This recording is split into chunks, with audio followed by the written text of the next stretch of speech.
When you think of investing, the first thing that comes into mind is this complicated world of the stock market. With so many charts and numbers, it's easy to get confused. So let's break it down and try to make a sense out of it.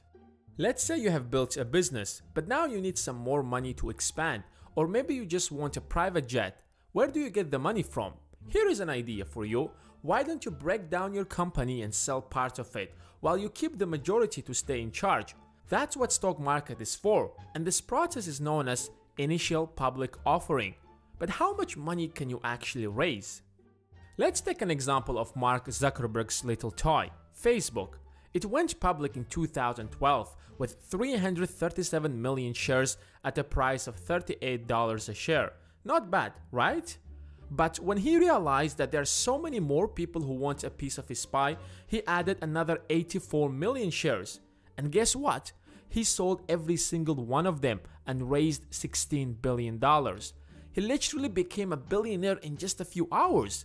In fact, the stock price increased to $45 within the first day of trading. But it was too early to celebrate because it fell back to $38 by the end of the day.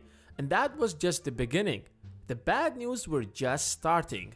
In the next few weeks, the stock price crashed to as low as $20, twice smaller than its original price. Now, in order to understand what's happening here, we have to get to the roots of the stock market. In the past, stocks were acquired primarily for dividends.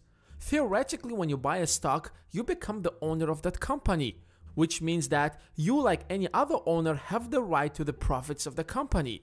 Congratulations, you have purchased 10 Facebook stocks in January of 2017, and now you are the owner of Facebook exactly like Mark. And I'm not kidding here, try not to laugh. So your company makes $16 billion. How much of that belongs to you?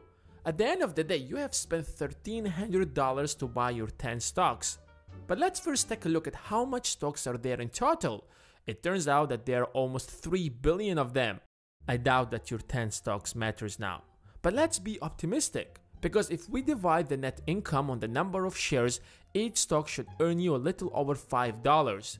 By the way, that's known as EPS. In other words, your 10 stocks supposed to earn you $54. Not bad, right? But that's just hypothetically. In practice, you get absolutely nothing. The board of directors is the ones who are going to decide what to do with this money, and their first priority is to fill their pockets and expand the company. So no one really cares about your 10 stocks. But don't worry, not everyone is a scammer like Mark Zuckerberg. For example, last year Apple paid $13 billion in dividends, or $2.5 for each stock.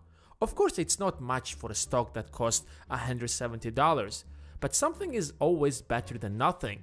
However, today it doesn't really matter how much the company pays as much as the price of the stock itself. Apple stockholders experienced a 33% gain within a single year. That's way better than market's average. You probably have heard that Apple is the first company to cross $1 trillion valuation because its stock price crossed $200. But what if I told you that until the June of 2014, Apple's stock price was $645? Does that mean that the company was already valued at more than $3 trillion? Oh god, the stock market is so freaking complicated. Let me explain. There is something called stock splits. Each stock was split into 7 pieces and the prices were decreased proportionally. Technically, nothing really changed, but now more people can afford the stock and join the community of Apple investors, since the stock now costs only $92.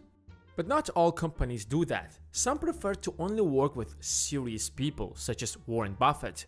His company, Berkshire Hathaway, has never split their stocks. That's why it only has 1.7 million shares. In comparison, Apple has 5 billion. That's why a single Buffett stock costs over $300,000. I guess most of us will never join Buffett's secret investors society. But don't worry, Buffett wouldn't mind taking your money as well. That's why he created Class B shares, which are more affordable. The topic of the stock market never ends, but this video has to. As always, hit the subscribe button and the bell besides it. Thanks for watching, and I will see you in the next one.